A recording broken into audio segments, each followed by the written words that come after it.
यहाँ से जो ये क्षेत्र है, यहाँ से मेरे परिवार का पुराना रिश्ता है।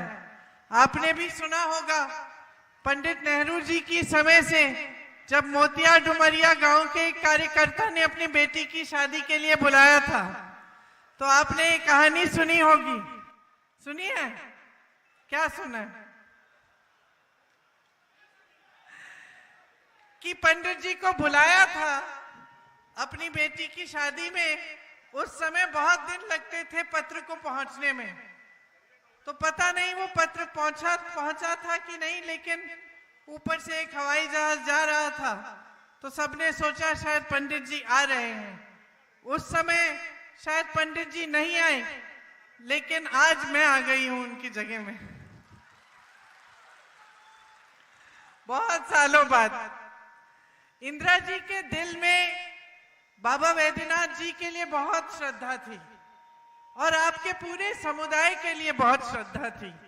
मुझे याद है जब मैं छोटी थी तो एक बार मेरे माता पिता 10-15 दिन के लिए बाहर चले गए थे कहीं घूमने, तो मैं अपनी दादी जी के कमरे में सोती थी और रोज रात को वो मुझे सुलाने से पहले कहानी सुनाती थी।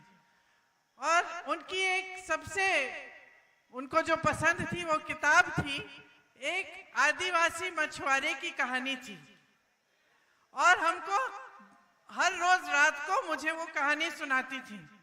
और सुनाते सुनाते मुझे आपकी संस्कृति के बारे में सिखाती थी। कहती थी कि किस तरह से आप पेड़ों के, पौधों की एकदम अच्छी तरह से आप किस तरह से देखभाल करते हैं। बताती थी कि कैसे आपकी संस्कृति में जंगलों और नहरों और नदियों का आदर होता है। बताती थी कि कैसे आप जिस तरह पूजते हैं पूरी प्रकृति को, और जिस तरह से आप प्रकृति को कभी खराब नहीं करते, हमेशा उसका देखभाल, उसका रखवाला करते हैं, ये समझाती थी। और मुझे लगता था उस समय जब मैं छोटी थी कि उनके दिल में आपके प्रति बहुत ही श्रद्धा थी। बड़ी हुई तो समझ में आई और भी बातें, और देखा कि दादी जी जब जब आदिवासी क्षेत्रों में जाती थी, जो भी आप लोग देते थे उन्हें, कोई एक टोकरा देता था, कोई कुछ हाथों से बना के आपकी हस्तकला से कुछ सुंदर सा बना के देता था, सारी चीजें वो अच्छी तरह से सजा के अपने घर में रखती थी। आज भी उनका घर एक म्यूजियम बना है। आज भी अगर उस घर में जाएं तो आपको उनके कमरे में बहुत सारी ऐसी चीजें आपको दिखेंगी जिससे आपको पता चलेगा कि कितनी श्रद्धा थी उनके दिल में आपके लिए।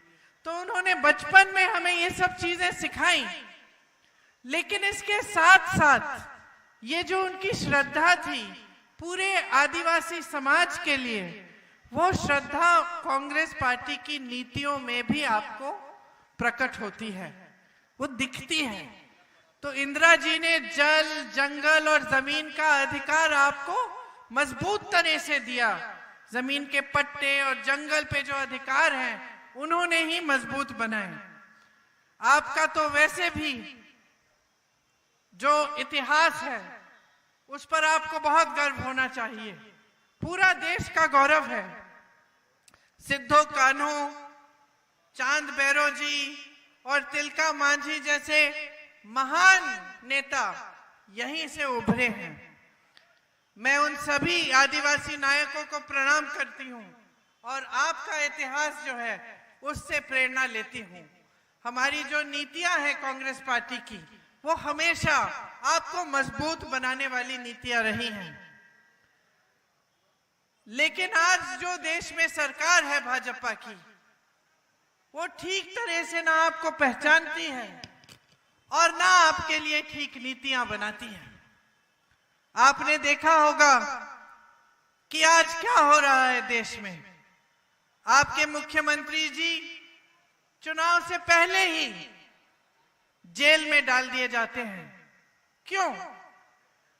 फर्जी बयानों पे, फर्जी मुकदमों पे उन पे ऐसा केस डाला है जो सच हो ही नहीं सकता। फिर भी भाजपा की सरकार ने उनको जेल में डाल दिया और पूरा चुनाव आपको उनके बिना लड़ना पड़ रहा है। लेकिन एक बात है, वो शायद ठीक से आपके समाज को समझ नहीं पाए। मोदी जी ने सोचा होगा कि हेमंत सोरेन जी को जेल में डाल देंगे तो यहां चुनाव आसानी से जीत जाएंगे, यही सोचा होगा।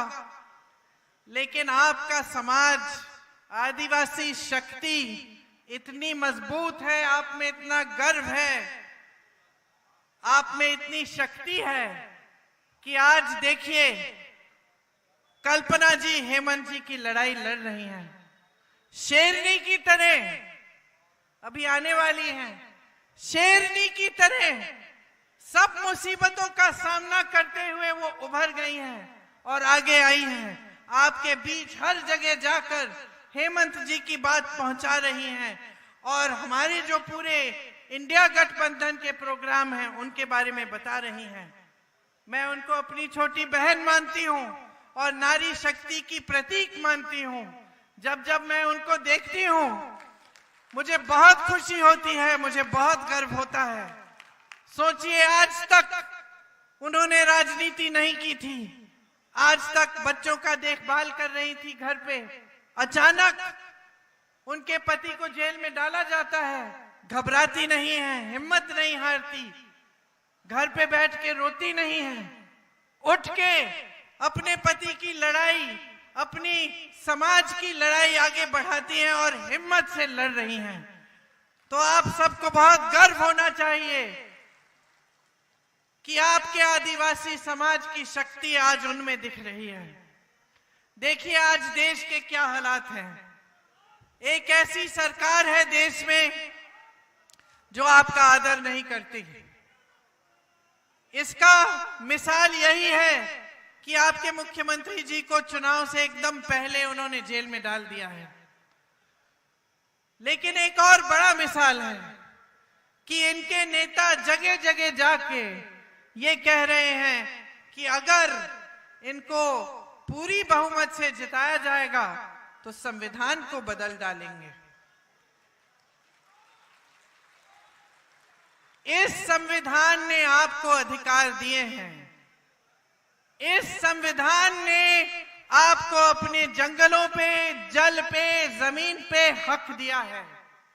इस संविधान ने आपको वोट देने का अधिकार दिया है और इस संविधान ने आपको आरक्षण दिया है।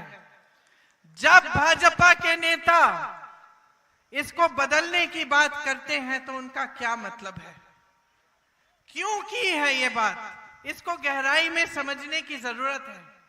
शुरू में इनके कुछ प्रत्याशियों ने ऐसा कह दिया अपने अपने सांसदीय क्षेत्र में या जहां से चुनाव लड़ रहे थे वहां से ऐसा कह दिया कि हमें 400 सीट दीजिए, हम संविधान बदल डालेंगे। ऐसी बातें 9-10 जगहों से इन्होंने कही। उसके बाद इनको लगा कि इसको कहने से, इतनी खुली तरह से कहने से शायद नुकसान ना हो जाए, तो मोदी जी चुनाव के मंचों पर आकर मना करने लगे कि नहीं नहीं, हम संविधान को नहीं बदलेंगे। लेकिन मोदी जी ने खुद ही इन लोगों को कहा होगा कि जाकर कहिए कि संविधान बदलेंगे, क्योंकि मोदी जी की पार्टी में उनकी इजाजत के बिना इतनी बड़ी बात कोई कह नहीं सकता। तो पहले इन्होंने भेजा लोगों को कि ये बात फैला दो, फिर डर लगने लग गया कि जनता हमारे खिलाफ हो जाएगी क्योंकि इसमें आरक्षण की बात है, तो फिर बात पलटने लग गए। लेकिन हमने बहुत बार देखा है पिछले 10 सालों में कि जो जो बातें इन्होंने की है, इस तरह से जिनका शुरुआत इन्होंने किया है कि किसी से कहलवा दिया और पहले मना कर दिया कि हम नहीं करेंगे, और फिर जब इनको बहुमत मिल जाती है, सत्ता मिल जाती है, तो वही काम करने निकलते हैं। तो हमें भरोसा नहीं है भाइयों और बहनों, इनकी बातों पे कोई भरोसा नहीं है। इनकी बातें आज बहुत हल्की हो चुकी हैं। अगर ये सत्ता में आएंगे तो ये संविधान को बदल डालेंगे। ये आपके आरक्षणों को कमजोर करेंगे, आपके अधिकारों को कमजोर करेंगे, इसका हमें पूरा यकीन है। क्योंकि 10 सालों में इन्होंने लोकतंत्र को हर तरह से कमजोर करने की कोशिश की है। कैसे? इन्होंने संसद को कमजोर किया। जहां पहले जब कानून बनते थे तो सबकी चर्चा होती थी, विपक्ष के दल के साथ चर्चा होती थी, बहस होती थी, वो सारे तमाम बहस बंद कर दिए। इन्होंने अपने पूरे विपक्ष पर बहुत जोरदार आक्रमण किया। यहां आपने देखा हेमंत सोरेन जी को जेल में डाल दिया, उनपे मुकदमे डाल दिए।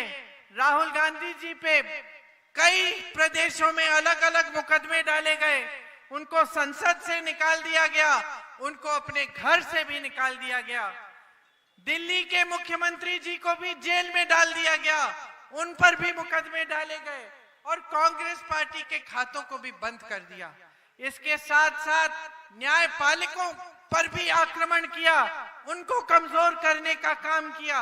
और आज जितनी भी देश की मीडिया, टीवी के चैनल आप देखते हैं, उन सब को इनके खरबपति मित्रों ने खरीद डाला है। तो आज इस देश में लोकतंत्र के लिए लड़ने के लिए सिर्फ जनता है और कुछ विपक्ष के नेता हैं। हम आपकी लड़ाई लड़ रहे हैं, कुछ भी हो जाएगा, हम इनको संविधान बदलने नहीं देंगे, आपके आरक्षणों को कमजोर नहीं होने देंगे, आपके अधिकारों को कमजोर नहीं होने देंगे। इंदिरा गांधी से लेकर आज तक हमारे सारे नेताओं ने आपको मजबूत करने का काम किया है। आपकी संस्कृति को बचाने की लड़ाई हमारी लड़ाई है, हम इस लड़ाई को लड़ेंगे। कल्पना जी आ गई हैं।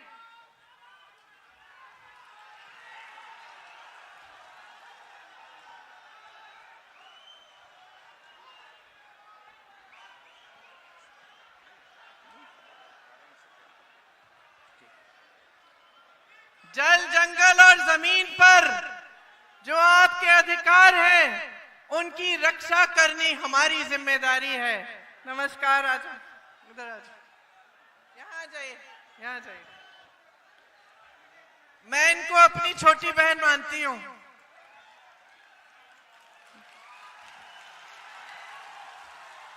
सब नेताओं से मुझे सबसे ज्यादा पसंद कल्पना जी हैं।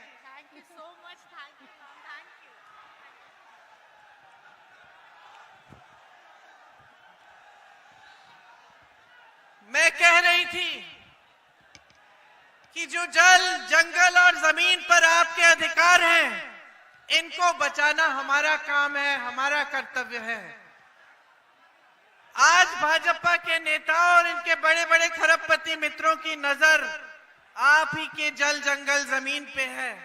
एसपीटी और सीएनटी एक्ट के साथ छेड़छाड़ करने की इच्छा है। आपने खुद यहां देखा कि आपकी जमीन, आपका पानी प्रधानमंत्री जी के बड़े खरबपति मित्र अडानी जी को दे दिए गए और आपको न नौकरी मिली उन कारखानों से और न बिजली मिलती है। सारी बिजली विदेश जाती है, आपको नहीं मिलती। ये है भाजपा की नीतियां। आज इन्होंने पूरे देश के विपक्ष पे हमला किया हुआ है, पूरी देश की मीडिया पे कब्जा किया हुआ है, ताकि आपको इनकी सच्चाई ना पता चले। इनकी सच्चाई क्या है? इनकी सच्चाई ये है कि पूरे देश में जितनी भी इनकी नीतियां हैं, सब इनके बड़े बड़े खरबपतियों के लिए बन रही हैं। जिस तरह से यहाँ पे से आपकी जमीनें ली, आपको मुआवजा ठीक ढंग से नहीं दिया, यहाँ पे बड़े बड़े खरबपतियों का खूब फायदा हुआ, लेकिन आपका फायदा नहीं हुआ। इस तरह से पूरे देश में कर रहे हैं। देश के कोयले के खदान, देश की बिजली, देश का पावर, देश के हवाई अड्डे, देश के बंदरगाह, सारे अपने बड़े बड़े खरबपति मित्रों को दे दिए गए हैं। ये लोग कर्ज माफ करते हैं अपने बड़े बड़े खरबपति मित्रों के। 16 लाख करोड़ रुपए माफ किए हैं इन्होंने सिर्फ 22-23 बड़े बड़े खरबपतियों के, और देश के किसान का 1 रुपया माफ नहीं किया। आज देश का गरीब, देश का किसान, देश की पूरी मिडिल क्लास महंगाई से जूझ रही है। आज किसान खेती करने जाता है तो खेती के हर सामान पे जीएसटी लगता है, हर सामान महंगा हो गया है। खेती से कमाई नहीं हो पाती, कर्ज लेना पड़ता है, नुकसान होता है, बारिश आती है, ओले पड़ते हैं, बाढ़ आती है तो मुआवजा तक समय पे नहीं मिलता, आपकी उपज का सही दाम भी नहीं मिलता। ये परिस्थितियां बन गई हैं कि तमाम देश में तमाम किसान कर्ज लेकर न चुकाने पाने से आत्महत्या कर लेते हैं। कर्ज चुकाने की कोशिश करते हैं, नहीं कर पाते। आज किसान को अपनी बेटी की शादी करानी हो, अपने बच्चे को पढ़ाना हो तो कर्ज लेना पड़ता है।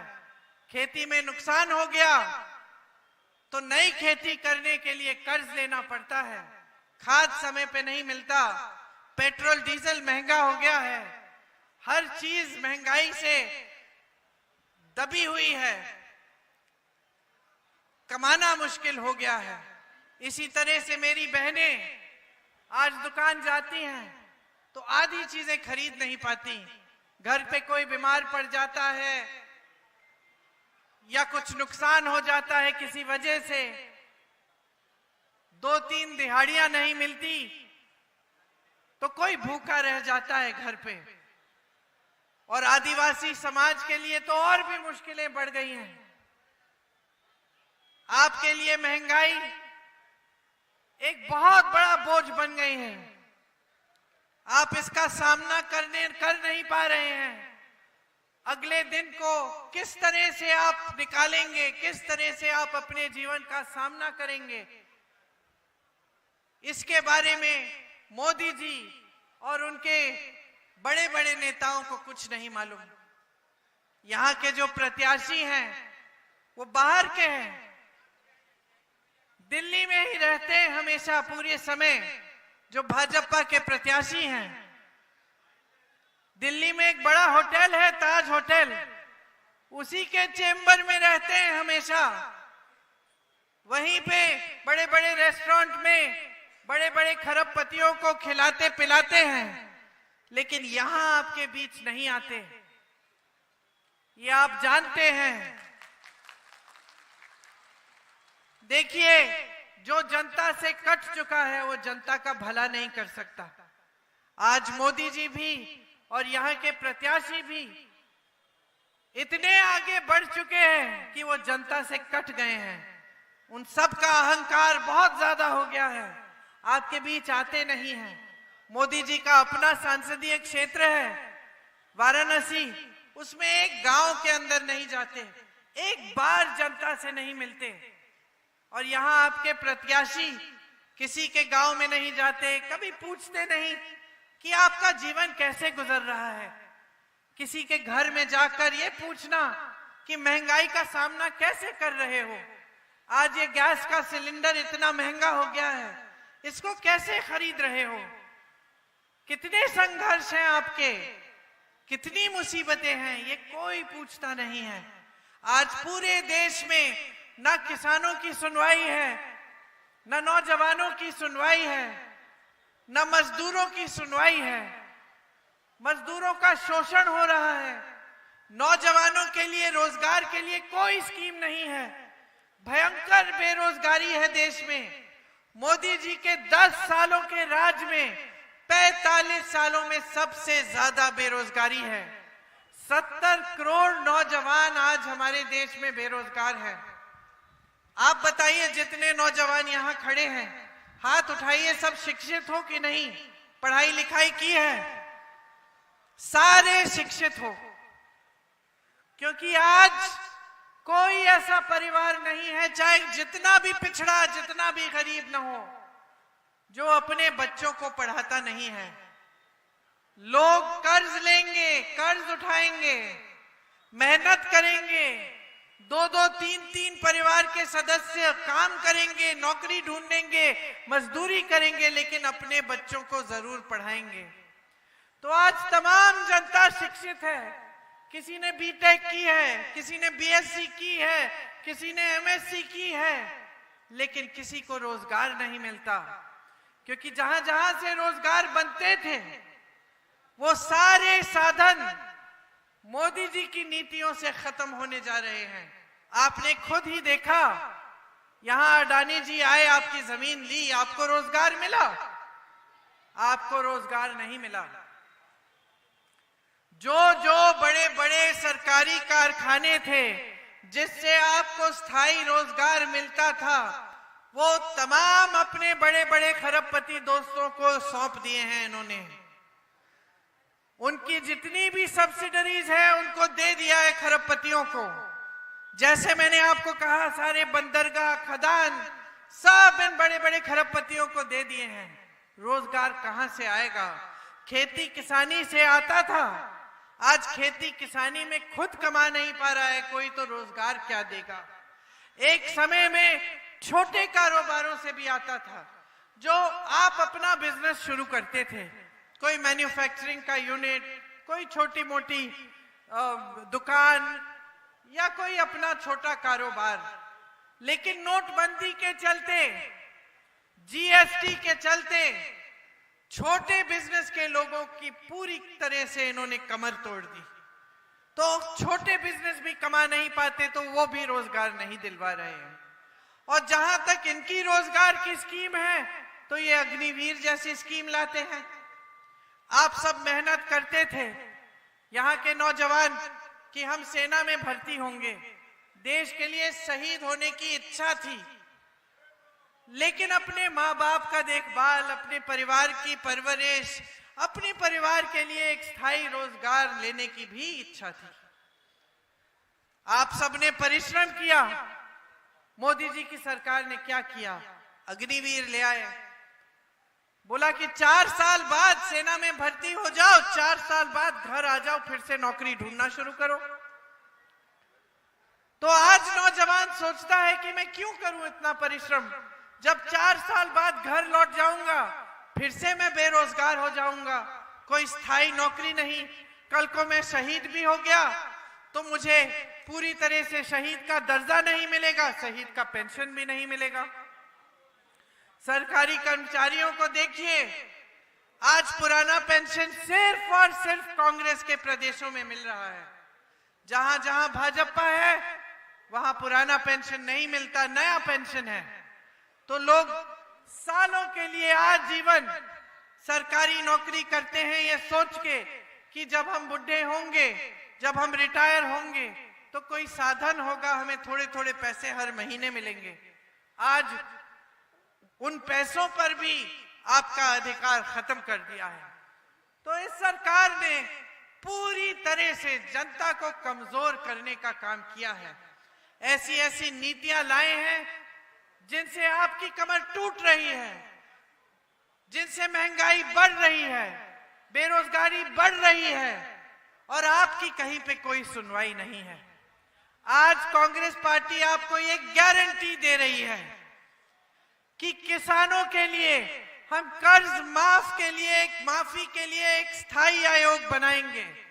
जब जब आपको कर्ज का संकट होगा, आप उस आयोग से राहत मांग सकेंगे।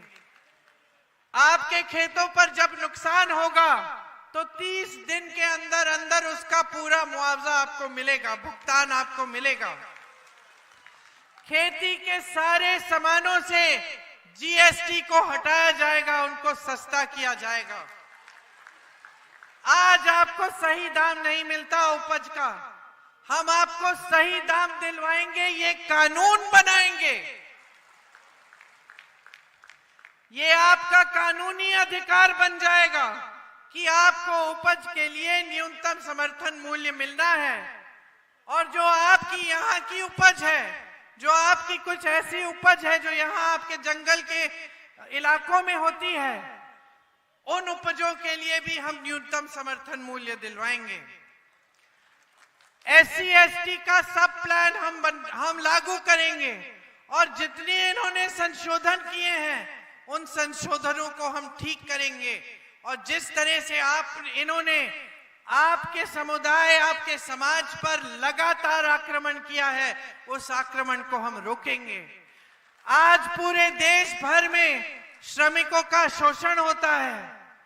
हम एक कानून लाएंगे कि पूरे देश भर में प्रतिदिन 400 रुपए से कम मजदूरी नहीं दे पाएगा कोई भी ठेकेदार हो, वो इससे कम मजदूरी नहीं दे पाएगा। जैसे हमने गांव में मनरेगा लागू किया था, आपको मालूम होगा कि गांव में मनरेगा लाने वाली कांग्रेस पार्टी थी। ये 100 दिन का जो रोजगार का आपको अधिकार मिला हर गांव में, ये कांग्रेस अधिकार लाई आपके लिए। इसी तरह से हम शहरों में भी मनरेगा लाएंगे कि शहरों में भी 100 दिन का आपको अधिकार होगा कि आपको रोजगार मिलना ही मिलना है। आपको याद होगा कि मोदी जी ने मनरेगा के खिलाफ संसद में भाषण दिया था। वो मनरेगा को बंद करना चाह रहे थे। फिर पता चला कि जनता को ये बात ठीक नहीं लगेगी, तो इन्होंने आस्ते आस्ते अपने पूरे कार्यकाल में मनरेगा को कमजोर बनाया है। कांग्रेस के जमाने में आपको मनरेगा के पूरे पैसे मिलते थे, आजकल आपको नहीं मिलते, क्योंकि इन्होंने अपने मनरेगा में अपनी राशि डालना कम कर दिया है। हम पूरी राशि डालेंगे, उसको बढ़ाएंगे, ताकि मनरेगा जैसे कार्यक्रम जिससे आपको शक्ति मिलती है, जिससे गांव मजबूत होता है, वो मजबूत हो। इसके साथ साथ 25 लाख की हम स्वास्थ्य बीमा लाएंगे। 25 लाख रुपए तक गरीब परिवारों के लिए सारा इलाज मुफ्त होगा। इसका मतलब है कि कैंसर का ट्रीटमेंट, हार्ट के ऑपरेशन, ब्रेन की सर्जरी तक आप मुफ्त में करा पाएंगे। ये काम हमने राजस्थान में जब हमारी सरकार थी करा के दिखाया। हमने जहां जहां हमारी सरकारें हैं वहां ऐसे ऐसे काम किए हैं। आज कर्नाटका में, तेलंगाना में मेरी बहनों के खातों में 2-2 हजार रुपए प्रति माह हमारी सरकार डाल रही है। इसी तरह से देश भर में हम ये करेंगे कि जो गरीब परिवार है, उनमें जो सबसे बड़ी महिला है, उसके खाते में हम 8,500 रुपए हर महीने डलवाएंगे।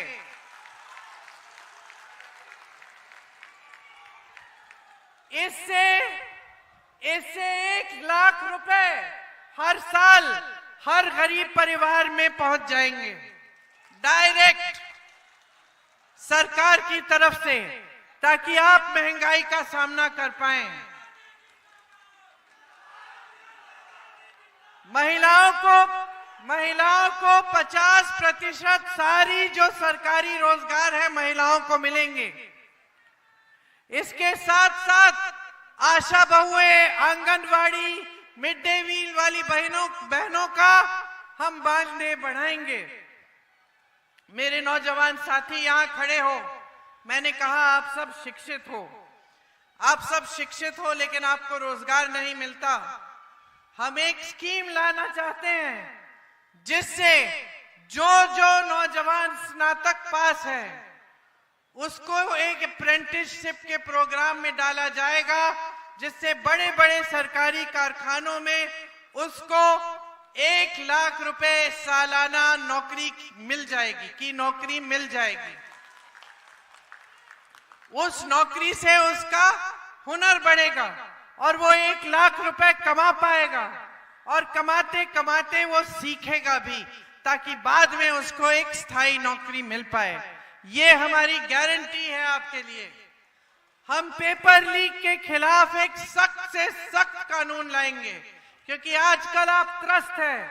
आप पेपर देते हैं, पेपर लीक होता है, आपकी नौकरी नहीं, नियुक्ति नहीं होती, आपके रिजल्ट नहीं आते, आप ठहरते हैं, पूरी जिंदगी निकल जाती है, जवानी निकल जाती है, लेकिन पेपर बार बार देना पड़ता है, नौकरियां नहीं मिलती।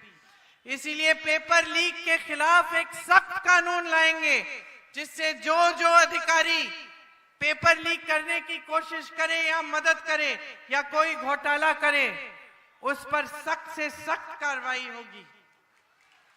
आज मोदी जी की सरकार में 30 लाख रोजगार खाली हैं, पद खाली हैं, उन्होंने भरे नहीं हैं।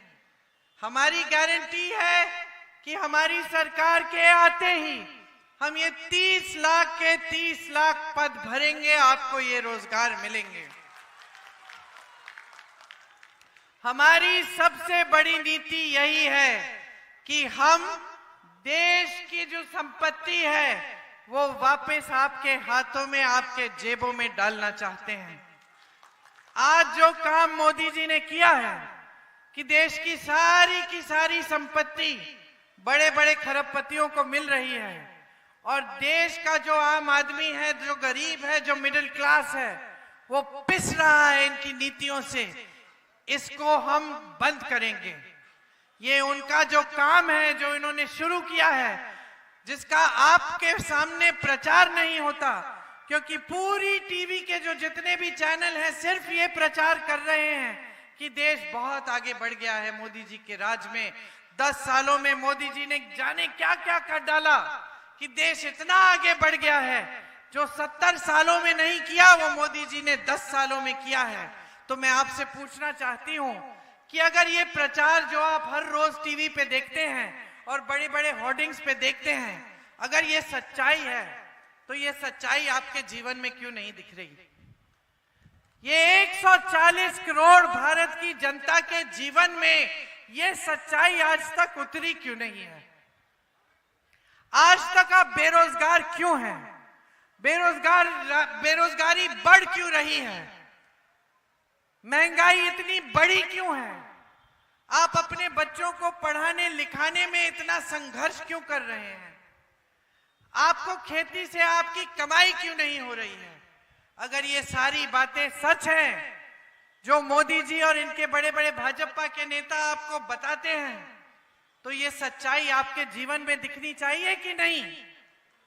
दिखनी चाहिए ना? तो आपके जीवन में सबसे पहले तरक्की आनी चाहिए। आप तो देश की जनता है, लेकिन आपके जीवन में तरक्की आ नहीं रही है। उधर अडानी जी, अंबानी जी और सारे खरबपतियों के जीवन में तरक्की आ रही है। इनके हजारों लाखों करोड़ रुपए है और हजारों लाखों करोड़ सरकार इनको दे रही है और इनसे कमवा रही है। आपके यहां 1000, 2000, 5000 रुपए कमाना मुश्किल हो गया है। घर में बच्चों को खिलाना मुश्किल हो गया है। आज ये परिस्थितियां हैं और इनकी ये हिम्मत भाजपा के नेताओं की और देश के प्रधानमंत्री की कि आपके सामने आकर कहते हैं कि सारे नेता भ्रष्ट हैं, सिर्फ यही ईमानदार हैं। आपके मुख्यमंत्री को चुनाव के समय जेल में डाल देते हैं और आपके सामने आकर ऐसा कहते हैं कि खुद ईमानदार हैं।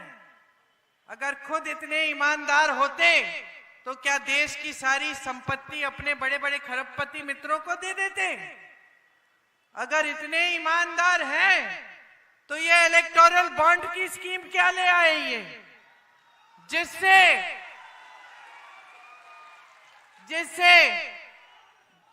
जिससे इन्होंने तय किया पहली बार देश के इतिहास में कि जो भी राजनीतिक दलों को चंदा देगा उसका नाम गुप्त रहेगा। ये ईमानदार लोग करते हैं। अरे अगर आप ईमानदार हैं, आपको किसी से चंदा लेना है, सबके सामने लेंगे कि छुप के अपने कमरे में बंद लेंगे? सबके सामने लेंगे ना, कि आप कह देंगे कि भाई ये लिस्ट जो है गुप्त होनी चाहिए। तो मोदी जी ने ये गुप्त वाली स्कीम क्यों बनाई? क्योंकि वो ईमानदार नहीं है। सच्चाई ये है कि मोदी जी ने इस इलेक्टोरल बॉन्ड की स्कीम के द्वारा ऐसे ऐसे लोगों से चंदा लिया है जिन पे मोदी जी ने छापा लगवाया था। उन पे छापा लगवाया, चंदा लिया, छापे बंद। उन पे मुकदमे लगाए, चंदा लिया, मुकदमे ठंडे बस्ते में। समझ रहे हैं किस किस से चंदा लिया? गुजरात में मोरबी का जो पुल बना, जो बह गया, 100 लोग उसमें बह गए पानी में, उस पुल बनाने वाले से गुप्त लिस्ट में मोदी जी ने चंदा लिया। आप सबको वैक्सीन लगी, टीका लगा? हाथ ऊपर करो किस किस को टीका लगा। मुझे भी लगा, लगाना नहीं चाह रही थी मैं, लेकिन लगा, 2 बार लगा। आपको भी 2 बार लगा? 4 बार लगा लिए। वाह वाह, बहुत अच्छे। 4 बार टीका लगाए आप। आज पता चल रहा है कि उस टीके में कुछ ऐसी चीज है जिससे कई लोगों का रिएक्शन हो जाता है। कई नौजवान लोग जो बिल्कुल सेहतमंद थे ऐसे ही गिर के मर गए। कोई जिम कर रहा है, कोई खेती कर रहा है, ऐसे ही वहीं के वहीं। और 15 लोगों ने विदेश में मुकदमा लगाया वैक्सीन की कंपनी पे। आज अगर आप वैक्सीन मार्केट में ढूंढे तो नहीं मिलेगी। और याद है जो मोदी जी का चेहरा था उस प्रमाण पत्र पे, वैक्सीन के प्रमाण पत्र पे, याद है? था, मेरे पे भी था। अब वो चेहरा नहीं दिखेगा प्रमाण पत्र पे, क्योंकि मोदी जी ने उस वैक्सीन बनाने वाली कंपनी से 52 करोड़ रुपए चंदा लिया। तो मोदी जी की ईमानदारी और भाजपा की ईमानदारी को गहराई से समझ लीजिए बहनों और भाइयों। इनकी जिम्मेदारी, इनकी ईमानदारी, इनकी सारी नीतियां सिर्फ अपने बड़े खरबपति मित्रों के प्रति है। आपके प्रति कोई जिम्मेदारी नहीं है। आपको टीके पे टीके लगवा लेंगे, उनसे टीके बनाने वालों से चंदा भी ले लेंगे, आपके प्रति उनको कोई जिम्मेदारी महसूस नहीं होती। गहराई से समझ लीजिए और ये तय करिए कि आपको कैसी सरकार चाहिए। आपको ऐसी सरकार चाहिए जिसकी नीतियां आपकी भलाई के लिए हो, जो इस लोकतंत्र को, इस संविधान को मजबूत करने वाली हो, या आपको एक ऐसी सरकार चाहिए जो आपको कमजोर करे, लोकतंत्र को कमजोर करे, संविधान से आपके आरक्षण भी कम करे? क्या चाहते हैं आप? आज यहां हमारे प्रत्याशी श्री प्रदीप यादव जी हैं।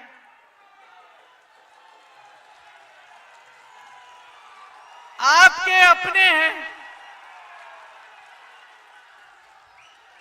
आपके अपने हैं, और कांग्रेस की इनमें विचारधारा है, ये जाति धर्म से ऊपर है। इनकी विचारधारा सबको एक मानती है, गरीबों को, किसानों को ये सर्वोपरि मानते हैं। इन्होंने दिन रात आपकी सेवा की। आप ऐसे प्रत्याशी चाहते हैं कि वो ताज होटल वाले भाजपा के प्रत्याशी जो वहां ज्यादा दिखेंगे, यहां कम दिखेंगे। आप अपने प्रत्याशी चाहते हैं अपने क्षेत्र के कि बाहरी क्षेत्र के, ये तय कर लीजिए। इन्होंने बाबा वैद्यनाथ की सदियों से सेवा की है, सदियों से आप सबने सेवा की है इस क्षेत्र में, और ये भक्त हैं उनके। यहाँ के जो पुजारी हैं जिन्होंने सेवा की है सदियों से, उनको मैं प्रणाम करती हूं। और उनसे मेरा निवेदन है कि प्रदीप जी बाबा के सेवक हैं, ये भी जनता के सेवक हैं, आपके सेवक हैं, इन्हें अपना आशीर्वाद दीजिए। ये आपको निराश नहीं करेंगे। तो मैं आपसे भी और बाबा वैद्यनाथ जी के पुजारियों से भी मैं यही उम्मीद रखती हूं कि आप सब अपना आशीर्वाद प्रदीप जी को देंगे। मुझे बहुत खुशी है आज कि हमारे वरिष्ठ नेता फुरकान जी अंसारी जी और उनके बेटे इरफान अंसारी जी जैसे हमारे जो नेता हैं वो भी पूरी शक्ति से इस चुनाव में काम कर रहे हैं।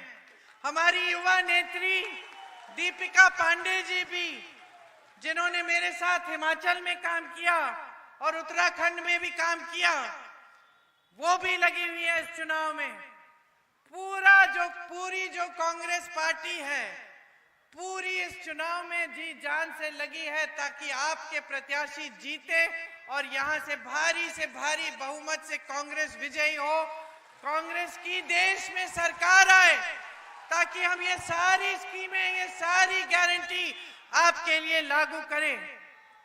आप जब यहाँ का चुनाव होगा तो आप ईवीएम पर जब हाथ के पंजे पर बटन दबाएंगे तो याद रखिए कि आप हेमंत सोरेन जी की रिहाई का रास्ता भी खोल रहे हैं।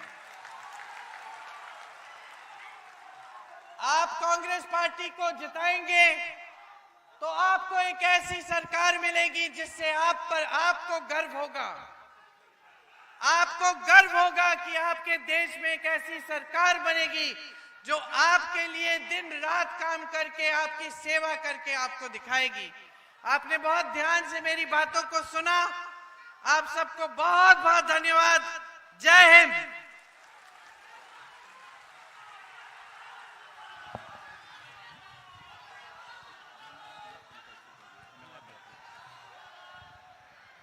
बहुत बहुत धन्यवाद हमारे लोकप्रिय नेता प्रियंका गांधी जी, जिन्होंने अपने यशस्वी भाषण से हमारे स्थानीय प्रत्याशी को आपके बीच उनकी उपयोगी